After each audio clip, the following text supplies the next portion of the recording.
महात्मा बुद्ध ने एक बात कही है। उनका कहना था कि मानव के दुख का सबसे बड़ा कारण तृष्णा है। नमस्कार दोस्तों, मैं राकेश वर्मा आप सभी का स्वागत करता हूं आपके अपने सबसे भरोसेमंद और पसंदीदा यूट्यूब चैनल एसएन गुरुकुल पर।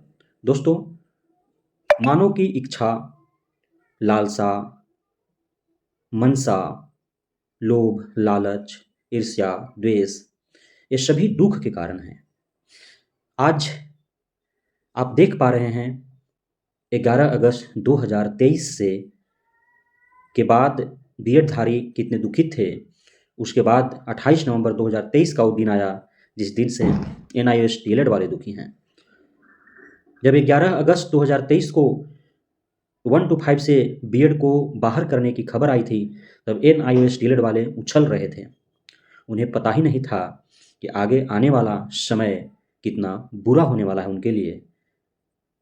और वह दिन आ ही गया 28 नवंबर 2023, जो दिन एक दिन जब वे खुशी से उछल रहे थे, अब दुख के मारे तड़प तड़प कर उछल रहे हैं। और अब भी बाज नहीं आए हैं अभ्यर्थी। अभी BEd versus BTC, regular DElEd versus NIOS DElEd अब तक जारी है। लोगों को अब तक समझ नहीं आया है कि आखिर ये जो लड़ाई चल रही है, इसमें सिर्फ और सिर्फ अभ्यर्थियों का ही नुकसान हो रहा है। सरकार तो वाहवाही लूट रही है, मजे ले रही है, कान में तेल डालकर सोया हुआ है सरकार। उसे तो और अच्छा है, एनआईओएस डीएलएड किए हुए लगभग 14 लाख अभ्यर्थियों का डिग्री ही रद्द हो गया, तो अब वे जो है सरकार से रोजगार के लिए लड़ेंगे ही नहीं। बीएडधारी 1 to 5 से आउट हो गए, तो वे अब प्राथमिक विद्यालय की वैकेंसी के लिए डीएलएड के साथ कंधा से कंधा मिला करके आंदोलन करेंगे ही नहीं। तो चाहे वह सरकार केंद्र की हो या किसी भी राज्य की, उनका जो रोजगार देने की मंशा थी, और ऐसे भी रोजगार बहुत कम है।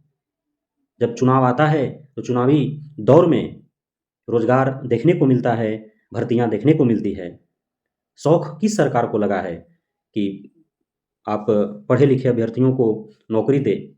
किसी सरकार का नहीं लगा है, चाहे वो केंद्र में हो या राज्य में हो। सरकार चाहे जिस भी पार्टी का हो, कोई भी प्रधानमंत्री और मुख्यमंत्री कहीं का भी बन जाए, शौक से कोई आपको नौकरी नहीं देने जा रहा है।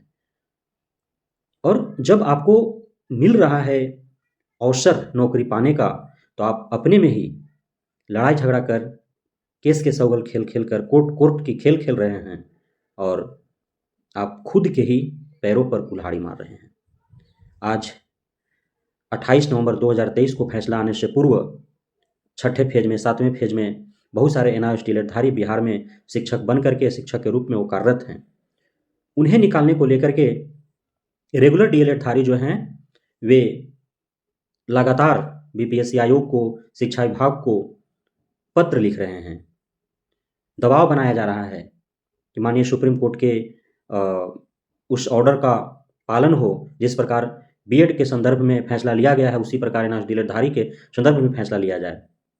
उसको तो छोड़िए, जो एनआईओएस डीएलएड-धारी हैं, जिनका सप्लीमेंट्री रिजल्ट दिया गया पर शिक्षा विभाग उनका काउंसलिंग नहीं करवा रहा है, उन्हें डॉक्यूमेंट वेरिफिकेशन नहीं कर रहा है, उनको आउट कर दिया।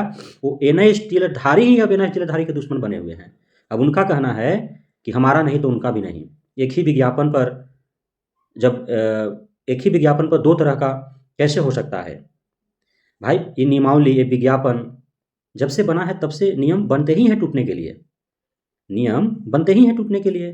नियम बनेंगे, संशोधन होगा। संविधान में जब संशोधन हो रहा है तो ये नियमावली, विज्ञापन में संशोधन क्यों नहीं हो सकता है? माननीय सुप्रीम कोर्ट का फैसला 28 नवंबर 2023 को आ जाने के बाद सप्लीमेंट्री रिजल्ट दे करके पल्ला झाड़ लिया बीपीएससी आयोग। अब डॉक्यूमेंटेशन के लिए आप बीपीएससी आयोग पर थोड़ी लिगेशन आप डाल सकते हैं, इसलिए कि उसने रिजल्ट दे दिया है। अब डॉक्यूमेंट वेरिफिकेशन का काम शिक्षा विभाग का है। शिक्षा विभाग बिहार सरकार के अधीन आता है। अब जाके सरकार से लड़िए। तो अब आप सरकार से अपनी मांग नहीं मनवा रहे हैं कि हाँ, हमें ज्वाइनिंग दिया जाए, रिजल्ट दिया गया है तो, बल्कि आप अब क्या लड़ाई लड़ेंगे कि हमारा नहीं तो 28 नवंबर से पूर्व जिनका ज्वाइनिंग हुआ है उसी विज्ञापन पर उन्हें भी हटाया जाए। तो फिर आप लड़ाई खुद से ही, खुद अपनों से ही लड़ेंगे। सरकार से आप कहाँ लड़ाई लड़ रहे हैं? नुकसान आप ही के किसी परिवार के सदस्य का होगा, सगे संबंधी, कोई ना कोई किसी का तो, आस पड़ोस, घर परिवार, सगे संबंधी, किसी ना किसी का तो हुआ होगा ही। उन्हें ही हटवाने के लिए आप जो है केस लड़ेंगे, आप अपने लिए थोड़ी लड़ रहे हैं।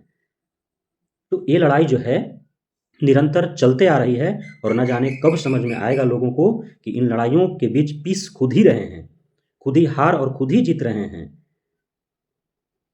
और इन लड़ाइयों के कारण आज शिक्षा विभाग, बीपीएससी आयोग जो है वह मनमाने तरीके से नियम में बदलाव करके और दूसरे राज्यों को रोजगार दे रही है और आप खुद में लड़ते रहिए।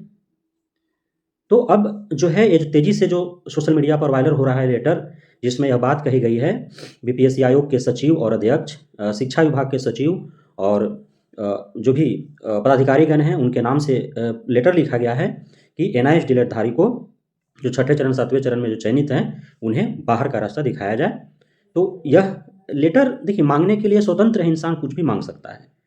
लेकिन ऐसा थोड़ी है कि कोई लेटर कहीं पे अपनी माँग के लिए वो दे रहा है तो उसको मान ही लिया जाए, ऐसा कुछ है नहीं। मैंने प्रारंभ में ही बोला कि इंसान का सबसे बड़ा दुःख क्या है, मानव को सबसे बड़ा दुःख का कारण क्या है? उसकी तृष्णा है, उसकी इच्छा है, मनसा है, लालसा है। तो वो इच्छा अनंत है, वो उसे लग रहा है कि उस दूसरे को हटा कर के मेरा हो जाए। तो वह जो है माँग कर रहा है कि एनआईएस डीएलएड को हटाइए, जगह खाली कीजिए, हमारा वहाँ पे जॉइनिंग लीजिए। हम रेगुलर डीएलएड वाले हैं, वो 18 महीना वाला है। जितने भी 28 नवंबर 2023 से पूर्व एनआईएस डीएलएड-धारी शिक्षक के रूप में बहाल हो चुके हैं, उन्हें किसी भी तरह के सोशल मीडिया पर या चाहे जितना भी भ्रामक स्थिति उत्पन्न कर दिया जाए, चाहे कितने भी रेगुलर डीएलएड वाले ज़ोर लगा लें, अब आपको कोई हटाने वाला नहीं है। आप निश्चिंत होकर के आराम से नौकरी करें, हर महीने खाते में पेमेंट लें, अपने परिवार, बीवी-बच्चे, पति, सास-ससुर, माता-पिता के साथ एकदम खुशी से रहें। कोई आपको हटाने नहीं जा रहा है और 28 नवंबर 2023 के बाद एनआईएस डीएलएड-धारी किसी का भी जॉइनिंग अब होने नहीं जा रहा है, चाहे जितना भी वो ज़ोर लगा लें। भले ही वो एक कारण निकालें कि एक ही विज्ञापन पर 2 तरह का कैसे हो सकता है, तो उससे अब कोई फ़र्क नहीं पड़ने वाला है। माननीय सुप्रीम कोर्ट का आदेश है 28 नवंबर 2023 के बाद, 28 नवंबर 2023 से वो लागू हो जाता है, उसके बाद जो है उनका जॉइनिंग नहीं हो पाएगा। भले ही इस वीडियो को देखने के बाद सप्लीमेंट्री रिजल्ट में आए हुए जो एनआईएस डीएलएड-धारी अभ्यर्थी हैं, वो इससे दुखित हों और कमेंट बॉक्स में भर-भर के वो गालियाँ दें, लेकिन सच्चाई यही है। और आपको यदि हक की लड़ाई लड़ना है, तो आप सरकार से अपनी माँग मानें, न कि यह कि आपका नहीं तो किसी का नहीं। यह लड़ाई बिल्कुल ही निराधार, बेबुनियाद है और इससे नुकसान आप ही के परिवार के सगे-संबंधी, आस-पड़ोस के किसी न किसी भाई-बहन का होगा।